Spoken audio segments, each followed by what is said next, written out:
पढ़ी लिखी नेहा को अपनी पढ़ाई और समझदारी पर बड़ा घमंड था। ससुराल में भी वो अपने आगे किसी को कुछ ना समझती। इसी कारण उसे सब थोड़ा कम ही पसंद करते। नेहा की सास एक दिन कोई दवाई खा रही थी कि तभी नेहा वहां आ जाती है। अरे अरे माँ जी, ये क्या कुछ भी दवाई खाती रहती है? आपको पता भी है कि ये आपके शरीर में कितना नुकसान करती है। हाँ बहू, मुझे पता है, लेकिन मुझे ये भी पता है कि अगर ये दवा डॉक्टर की सलाह पर ली जाए तो फायदा ही करती है। ये कहकर सास वहां से चली जाती है। नेहा का तो मानो गुस्सा बढ़ ही जाता है। ओहो, बड़ी आई समझदार बनने वाली गंवार कहीं की। जब तबीयत खराब होगी ना तो खुद ही समझ आएगा।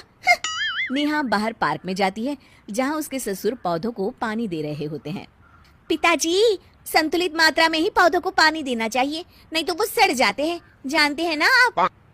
अच्छा बहू, और ये मात्रा क्या होनी चाहिए जरा ये भी तो बताना। या बहू एक काम करते हैं, ये पानी तू ही दे दे, क्योंकि मैं नहीं चाहता कि इतना सुंदर बगीचा मेरी वजह से खराब हो जाए। ऐसा कहकर ससुर नेहा के हाथ में पानी पकड़ाकर चले जाते हैं। पैर पटककर नेहा कहती है, ये अच्छी बात रही, एक तो ज्ञान दो, ऊपर से काम भी करो।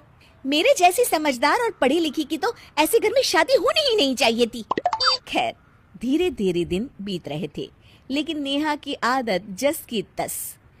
एक दिन परिवार के लोगों ने मिलकर सोचा कि किसी तरह नेहा की ये ज्यादा होशियार बनने की आदत को छुड़वाना होगा। इसलिए उन्होंने एक प्लान बनाया। नेहा बेटा, वो क्या है ना, बगल वाले घर में शर्मा आंटी को कुछ सलाह की जरूरत है। सोच रही हूँ जरा होकर आ जाऊं। अरे अरे माँ जी, रहने दीजिए, मामला और खराब हो जाएगा। मैं जाकर सलाह दे आती हूँ। वैसे भी मेरी जैसी समझदार और पढ़ी लिखी बहू पूरे मोहल्ले में नहीं है। ये कहकर नेहा पड़ोस के घर जाती है, जहाँ पड़ोसन उसे कहती है, अरे नेहा, मैंने तो तुम्हारी माँ को बुलाया था। नेहा को ये सुनकर गुस्सा आ जाता है। अरे आंटी, कैसी बातें करती हैं? मुझसे ज्यादा समझदार कोई हो ही नहीं सकता। जो सलाह मैं दे सकती हूँ या फिर जो उपाय मैं बता सकती हूँ वो पूरे शहर में कोई नहीं दे सकता। लिख कर ले लीजिए। हाँ अच्छा, जैसी तुम्हारी मर्जी बहू। अच्छा ये बताइए, किस चीज की सलाह चाहिए? मामला क्या है, समझाइए मुझे। अरे अरे ना बेटा ना, मेरी समझ तो अच्छी है भगवान की दुआ से। मैं तुझे लेकर चलती हूँ उसके पास जिसे तुझे सलाह देनी है। पड़ोसन उसे एक कमरे में ले जाती है जहाँ बिस्तर पर एक बहुत ही बुजुर्ग महिला लेटी होती है। ये मेरी सास है, तुझे इन्हें ही सलाह देनी है। इसमें कौन सी बड़ी बात है, रुको मैं अभी देती हूँ इन्हें सलाह। अच्छा नेहा, मुझे ना कुछ काम है, तो मैं जरा बाहर जाकर आती हूँ। हाँ बैठ तू यहाँ। ये कहकर पड़ोसन नेहा को कमरे में बिठाकर चली जाती है। पड़ोसन की सास, जिसका दिमाग थोड़ा सठिया गया होता है, वो नेहा से कहती है, हैं? कौन है तू और क्यों आई है रे यहाँ पर? नेहा समझदारी दिखाते हुए कहती है, तो आप हैं जिनको मुझे समझाना है। बताइए तो क्या जानना चाहती हैं आप? अच्छा तू बताएगी मुझे? अच्छा बेटा ये बता कि जीवन क्या है? जीवन संघर्ष है। हैं? किससे बेटा? हर एक चीज से, अपनों से, अपने से। रुके, देखिए मैं ऐसे समझाती हूँ। जीवन एक खाली पन्ना है, आप जैसे रंग भरेंगी वैसा ही जीवन आपको दिखेगा। अरे पहले तू तो समझ ले कि जीवन संघर्ष है या खाली पन्ना। लेकिन आपको ये समझना ही क्यों है? क्यों, तुझे नहीं पता क्या? वैसे तो सुना था कि तू बहुत समझदार है। अब नेहा अपने बारे में ये सुनकर और खुश हो जाती है और ठान लेती है कि वो बूढ़ी सास को उनके सारे सवालों का जवाब देकर ही रहेगी। वो तो मैं हुई। खैर देखिए, आपको ना जीवन समझना है ना, तो ऐसे सोचिए कि आपने अपनी पूरी जिंदगी में क्या खोया क्या पाया। अरे क्या क्या खोया, एक बार कान की बाली खोई थी, वो भी मिल गई। हे भगवान, आपको समझ में क्यों नहीं आ रहा है? तुझे समझाना ही नहीं आता। अरे बड़ी आई खुद को होशियार समझने वाली, एक सीधी सी जीवन की परिभाषा तो समझा नहीं पा रही है। अरे निकल यहाँ से। नेहा को बहुत ही बेइज्जती महसूस होती है। तभी वो देखती है कि सामने उसके सास, ससुर और पड़ोसन खड़े थे। भला हो बेटा, जो तूने मेरी सास की परेशानी दूर कर दी। अरे रुकिए रुकिए, उनको मैं नहीं समझा पाई। नहीं समझा पाई? अरे क्यों भला, ऐसा क्या हो गया? हाँ हाँ बेटा, तुम तो यहाँ तक जानती थी कि एक पौधे को कितने पानी की जरूरत होती है। तभी सास बोल पड़ती है, और दवाई कैसे खानी चाहिए? अरे मम्मी जी माफ कीजिए, मैं तो पागल हो जाऊंगी। अब मैं समझ गई हूँ कि ज्यादा समझदारी दिखाना अच्छी बात नहीं है। आप लोगों ने मेरी आंखें खोल दी। सरला हमेशा अपनी बहू रिया की तुलना दूसरों से करके उसे ताने मारती रहती थी। पता है रिया, मालती है ना, उसकी बहू घूमने गई थी, वहां से उसके लिए बनारसी साड़ी लाई है। अरे वाह, ये तो बहुत अच्छी बात है मम्मी जी। अच्छी तो मालती की किस्मत है जो उसे इतनी अच्छी बहू मिली। वो तो है मम्मी जी। मालती आंटी भी तो अपनी बहू का बेटी की तरह ख्याल रखती है ना। अब ज्यादा जुबान मत लड़ा, चुपचाप खाना बना। अगले दिन रिया के भैया भाभी उसे मिलने आते हैं। कैसे है भैया? भाभी कितने दिन हो गए आपसे मिले? अभी पिछले साल ही तो मायके गई थी। आप लोग बैठिए, मैं खाना लगाती हूँ। शाम को रिया के भैया भाभी चले जाते हैं। ये क्या बहू, तेरे मायके वाले खाली हाथ आए और बिना कुछ दिए ही लौट गए? अरे मम्मी जी, वो तो भाई यहाँ किसी काम से आए हुए थे तो थोड़ी देर के लिए मिलने आ गए। जो भी हो, मालती के बहू के घर वाले चाहे 5 मिनट ही क्यों ना आए, मालती को सोने की अंगूठी पहनाए बिना नहीं लौटते। मालती आंटी भी तो अपनी बहू को हर बार मायके भेजते समय सबके लिए तोहफे भिजवाती है ना। तू तो चुप ही रह, तुझसे तो बात करना ही बेकार है। कुछ दिन बाद, मम्मी जी मैं मायके जा रही हूँ, 1 महीने बाद आऊंगी। 1 महीना?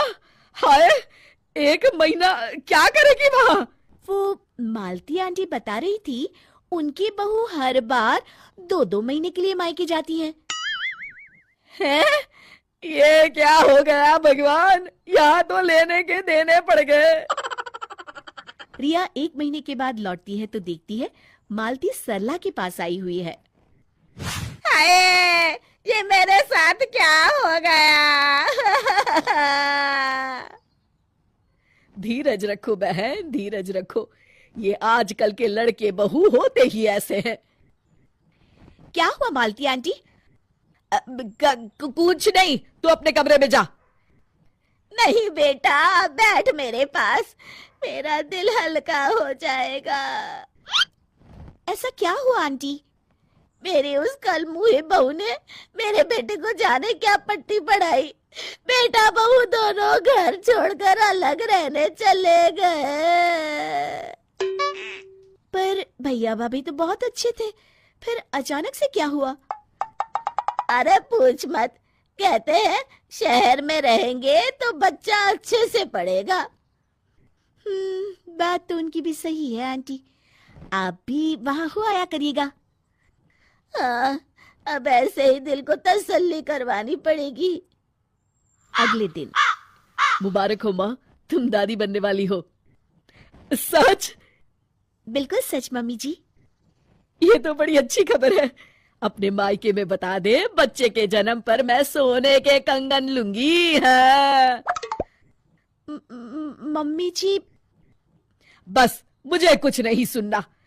सुषमा की बहू के मायके से उसके लिए सोने का हार आया था। सुषमा आंटी वही है ना मम्मी, जो एक ही घर में अपनी बहू से अलग रहती है?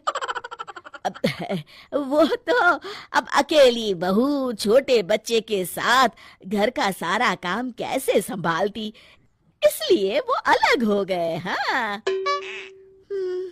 बेचारी सुषमा आंटी। अगले दिन, मम्मी हम लोगों ने फैसला किया है कि अब हम अलग रहेंगे। क्या? ये क्या कह रहे हो तुम लोग? हाँ मम्मी जी, जब बच्चा हो जाएगा तो मैं सारा काम अकेले कैसे संभालूंगी। और फिर बच्चे की पढ़ाई लिखाई के लिए भी यही अच्छा रहेगा कि हम बड़े शहर में रहे। अरे तुम दोनों पागल तो नहीं हो गए ना? मैं यहाँ अकेली क्या करूंगी? मैंने अपने घर कहलवा दिया है मम्मी जी, बच्चा होते ही आपके कंगन आ जाएंगे। आप कंगन पहनिएगा मम्मी जी। ये सब कैसी बातें कर रहे हो तुम दोनों?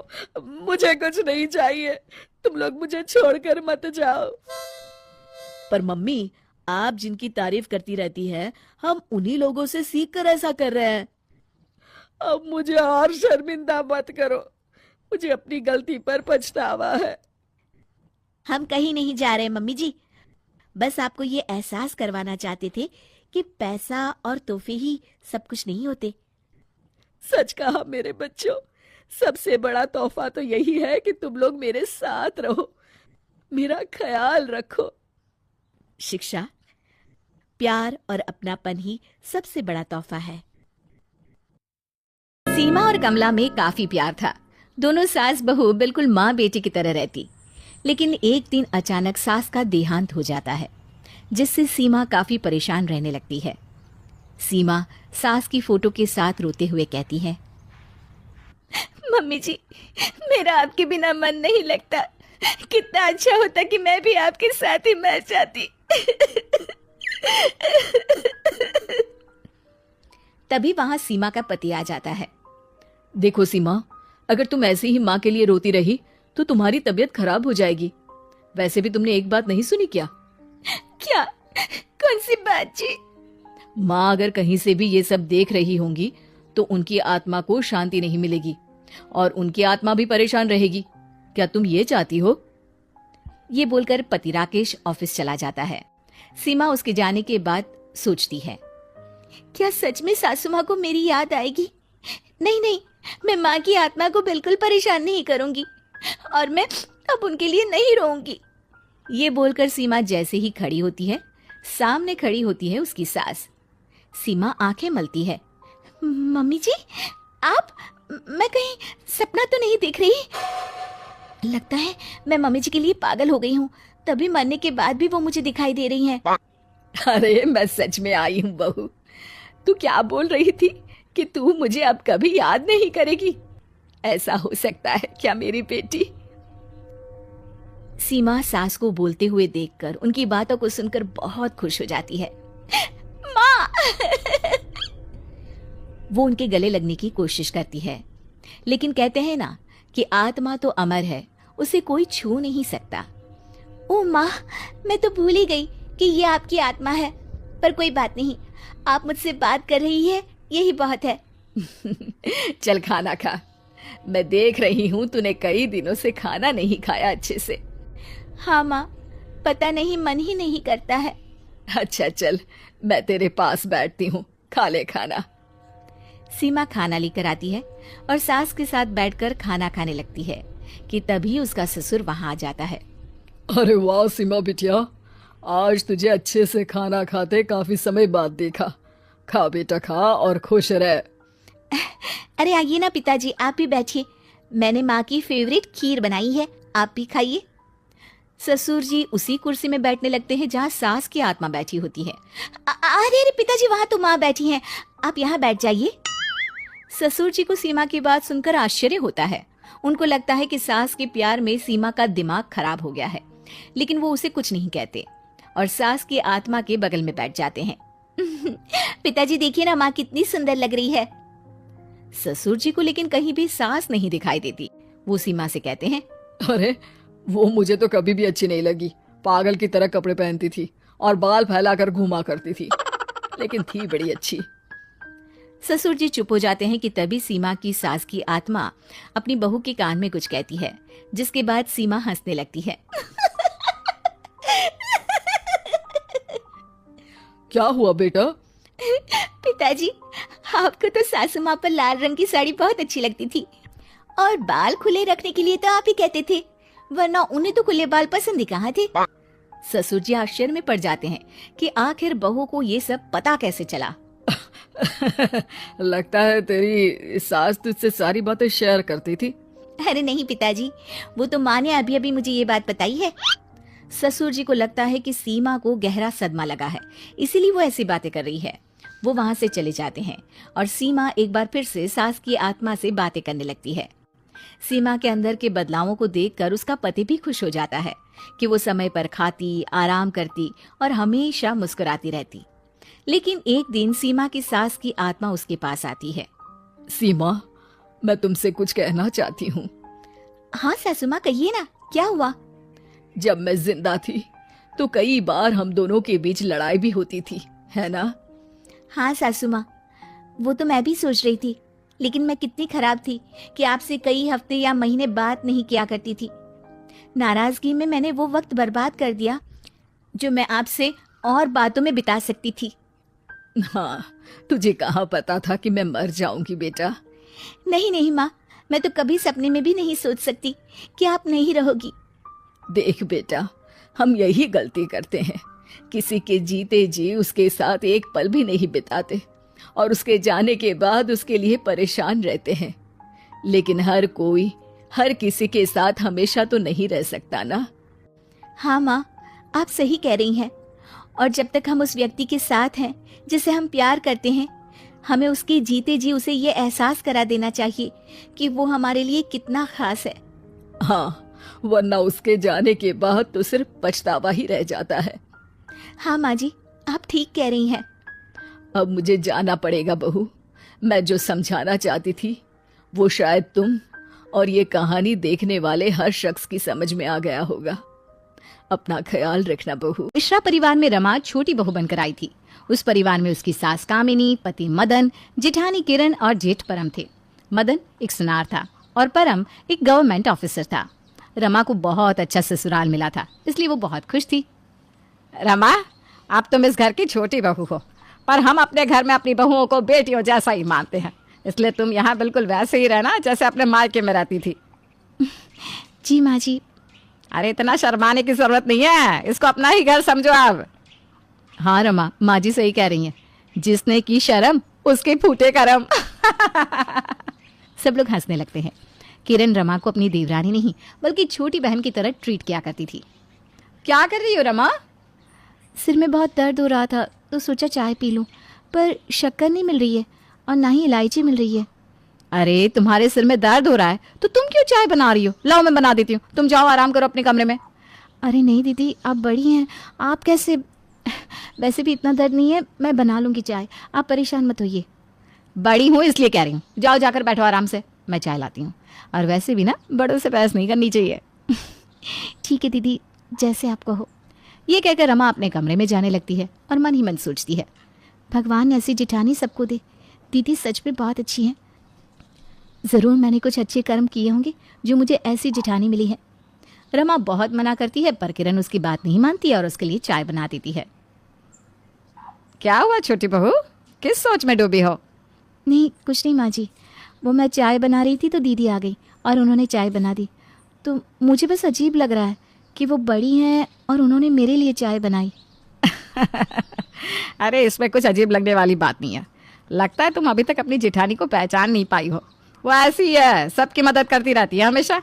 जब ये शादी करके आई थी ना तो मैंने इसे एक दिन यूं ही बता दिया था कि मैं रात में दूध पीती हूँ, तो तब से ये रोज रात में मेरे लिए दूध लेकर आ जाती है। इसको हमेशा याद रहता है। दीदी सच में बहुत अच्छी है। हाँ वो तो है ही। एक दिन रमा और किरण शॉपिंग के लिए बाजार जाती हैं। और कुछ लेना है या घर चले? नहीं नहीं, और कुछ नहीं लेना, चलिए चलते हैं, वैसे भी काफ़ी देर हो गई है। वो लोग वहाँ से चलने ही वाली होती हैं कि तभी वहाँ कुछ दंगाई आ जाते हैं और अंधाधुंध फायरिंग करने लगते हैं। एकदम भगदड़ मच जाती है और सब चीखने लगते हैं। हे भगवान, ये कौन लोग हैं? ये सब क्या हो रहा है यहाँ? यहाँ कहीं पुलिस भी नहीं है, हमें ही कुछ करना पड़ेगा। हम क्या कर सकते हैं दीदी, इन लोगों के पास हथियार है। तुम यहाँ छिप जाओ, मेरे पास एक आइडिया है। देखो तुम बाहर मत आना, मैं करती हूँ कुछ। किरण की नज़र उस गैंग के लीडर पर पड़ती है। वो पीछे से उसकी तरफ जाती है और चुपके से उसकी बंदूक छीन लेती है और उसे धक्का देकर गिरा देती है। सब लोग अपनी बंदूक फेंक दो वरना इस खोपड़ी को उड़ा दूंगी। सुनाई नहीं दे रहा है क्या तुम लोगों को? जल्दी से बंदूक फेंको। अरे वो पागल औरत, क्यों अपनी मौत को बुला रही है? मेरे गन वापस कर और जान बचाकर भाग जा यहाँ से। जान तो तेरी इस वक्त खतरे में है। अगर तेरे साथियों ने बंदूक नहीं फेंकी तो तेरी खोपड़ी उड़ा दूंगी। बोल जल्दी इनको बंदूक फेंकने को। अरे वो मेरी खोपड़ी उड़ने का इंतजार कर रहे हो क्या? फेंको बंदूक, फेंको जल्दी तुम सब। लो मैडम जी, फेंक दी सबने गन। सब बंदूक फेंक देते हैं और फिर कामिनी बंदूक ताने हुए एक हाथ से मोबाइल निकालती है और पुलिस को बुला लेती है। आपने बहुत अच्छा और बहादुरी का काम किया है। इन लोगों की हम बहुत टाइम से तलाश कर रहे थे। इन लोगों ने पूरे इलाके में आतंक मचा कर रखा था। आज जाकर आए हैं पकड़ में। जी, ये तो मेरा फर्ज था। और आप इन लोगों को पकड़िए और देखिए किसी को चोट तो नहीं आई है ना, उसे भी अस्पताल पहुंचा दीजिएगा। हाँ हाँ ज़रूर। वैसे आपका नाम क्या है? हम आपको सरकार से इनाम दिलवाएंगे। आपने बहुत बहादुरी का काम जो किया है। मेरा नाम किरण है और मैंने ये काम इनाम के लिए नहीं किया, ये तो मेरा फर्ज था। किरण दीदी जिंदाबाद, किरण दीदी जिंदाबाद। अरे अरे आप लोग क्या कर रहे हैं? मैंने ऐसा कुछ नहीं किया है। आपने दंगाइयों को पकड़वा दिया और कह रही हैं कि कुछ नहीं किया। मैं तो कहूंगी किरण दीदी जिंदाबाद, आप तो फिल्म वाली हीरो बन गई। वहाँ मीडिया भी आ जाती है और ये एक न्यूज़ बन जाती है और फिर वो लोग घर पहुँचते हैं तो रमा इसके बारे में सबको बताती है। सब किरण की बहुत तारीफ करते हैं। बहू हमारी रजनीकांत, बहू हो तो ऐसी। बिल्कुल सही कहा माँ जी आपने, मेरी जिठानी नंबर 1। ऊपर वाले ने तो मुझे बहुत कमाल की पत्नी दे दी। कभी रास्ते में गुंडे मिल जाए तो मुझे इसको नहीं बचाना पड़ेगा, उल्टा ये मुझे बचा लेगी। चलो अच्छा है, अब मोहल्ले में सब किरण से डर कर रहेंगे। सब लोग हंसने लगते हैं। किरण आसपास के एरिया में बहुत फेमस हो गई थी। एक दिन जब वो किसी काम से बाहर निकलती है तो बहुत देर तक वापस नहीं आती। सबको उसकी चिंता हो जाती है। अरे किरण कहाँ रह गई? उसका फ़ोन भी घर पर है, ऐसे तो कहीं नहीं जाती वो। तुम्हें पता है कि रमा कहाँ गई है किरण? हाँ, बाजार का बोल कर गई थी दीदी, पता नहीं इतनी देर कहाँ लग गई। आज से पहले तो ऐसा कभी नहीं हुआ कि उनको इतनी देर लग जाए। चलो बाजार जाकर देख के आते हैं कि वो कहाँ है। रमा भी परम के साथ बाजार जाने के लिए निकलने लगती है, तभी सामने से किरण आ जाती है। अरे किरण, तुमने इतना वक्त कहाँ लगा दिया और तुमने फ़ोन क्यों नहीं किया किसी को? अरे क्या बताऊं, रास्ते में लोगों ने पकड़ लिया। कोई ऑटोग्राफ ले रहा था, कोई सेल्फी ले रहा था, बहुत भीड़ थी। किसी तरह वहां से निकल कर आई हूँ। फेमस होना भी ना अच्छी बात नहीं है। ओहो, तुम तो सेलिब्रिटी बन गई हो। अब ये तुम्हारे लिए आम बात हो जाएगी। हाँ वो तो है, लेकिन इस वजह से बाकी सब तो परेशान हो गए ना। अरे कोई नहीं, तुम घर आ गई, अब सब ठीक है। फिर वो लोग अपने काम में लग जाते हैं। रात होती है, किरण सोने चली जाती है। अरे रमा, किरण कहाँ है? वो तो सोने चली गई। क्यों, क्या हुआ? कुछ काम था क्या आपको? मुझे बता दो, मैं कर देती हूँ। इतने सालों में आज पहली बार ऐसा हुआ कि मुझे दूध दिए बिना सोने चली गई। शायद कुछ ज़्यादा ही थक गई होगी। चलो कोई बात नहीं। हाँ मुझे भी ऐसा ही लगता है। कोई बात नहीं, मैं दे देती हूँ दूध। रमा कामिनी को दूध तो दे देती है, पर उसे किरण का ये रवैया अजीब लगता है। दीदी क्या सच में इतना थक गई या फिर कोई और बात है? ऐसे ही अगले दिन जब रमा काम में मदद मांगती है, दीदी ज़रा आप ये सब्जी देख लेना, मैं छत पे कपड़े डाल कर आती हूँ। अपना काम खुद करो रमा, मुझसे मत कहो। और मैं तुम्हारी काम वाली तो नहीं हूँ ना। ये कहकर किरण फ़ोन चलाते हुए अपने कमरे में चली जाती है। ये दीदी को क्या हो गया? रात में माँ जी को दूध नहीं दिया और अब मदद करने से मना कर रही है। बल्कि दीदी तो खुद हाथ से लेकर काम कर देती थी। लगता है कुछ गड़बड़ है, मुझे पता लगाना पड़ेगा। इसी दौरान उनके पड़ोस में एक कपल रहने आया जो किसी से ज़्यादा बात नहीं करता था, पर किरण उनसे बहुत घुल मिल गई थी। रमा, मैं ज़रा बाहर जा रही हूँ, आने में देर हो जाएगी।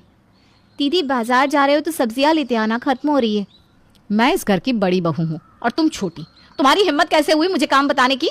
हाँ, और मैं पड़ोस में जा रही हूँ, अपने नए पड़ोसियों ने मुझे खाने पे बुलाया है। ये छोटे काम तुम खुद ही कर लिया करो। रमा को सुनाकर किरण वहां से चली जाती है। ये चल क्या रहा है?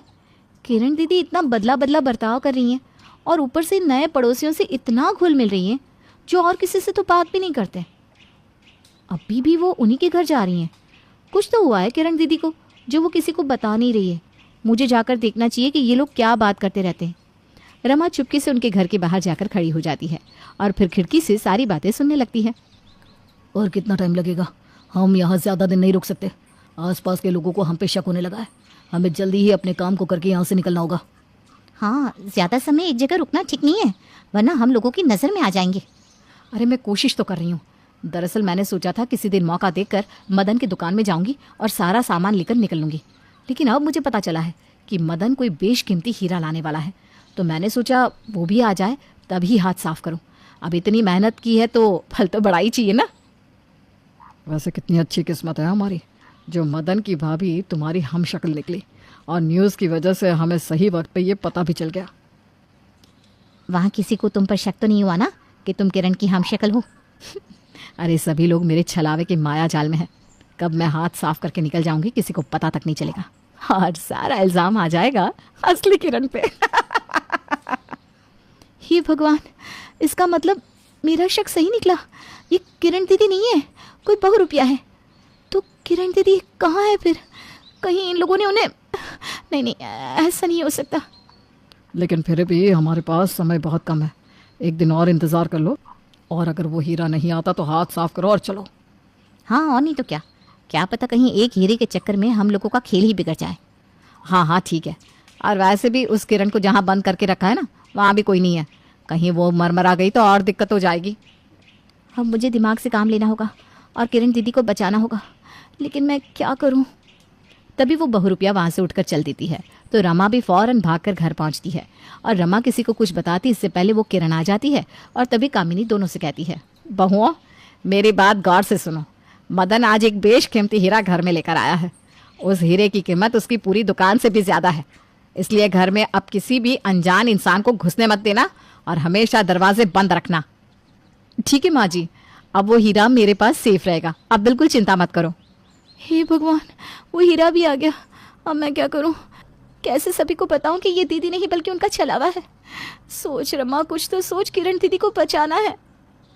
रमा क्या हुआ, क्या सोच रही है? खाना बन गया क्या? नहीं माँ जी, वो ना आपको कुछ बताना था। माँ जी मुझे लगता है रमा की तबीयत ठीक नहीं है, इसलिए खाना आज मैं बनाऊंगी।